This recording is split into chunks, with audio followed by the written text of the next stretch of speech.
Guys, in this video we will see how to run Windows Media Player troubleshoot in Windows 11 and Windows 10. If in your system Windows Media Player having trouble or issues, it's not working properly, then you can run Windows inbuilt tool troubleshoot. To do so, right click on a start button and choose settings. And here from the left side go to system settings. Thereafter go to right side and here you will find troubleshoot.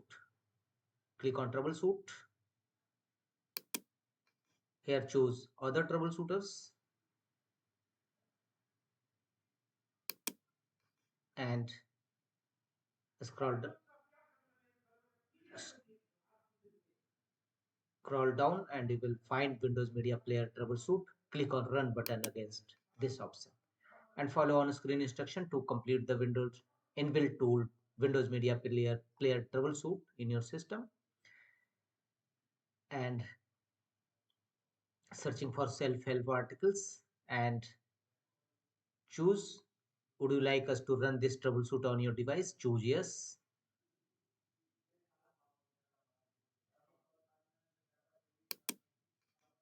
Thereafter, thanks, please wait one more while icon diagnostics, checking Windows Media Player configuration errors, checking Windows Media Player media library errors, checking audio decoder for DVD playback, checking DVD device, checking Windows Media Player, checking Windows Media Player configuration errors, and it will show you all the troubleshooting result also. Checking Windows Media Player library errors completed, issue found, media library is corrupted. It will automatically resolve your issue as well as detect your issues. So Windows Media Player, if in your system Windows Media Player not working properly, then you can easily run Windows Media Player troubleshoot in your Windows 11 and 10 system. That's all.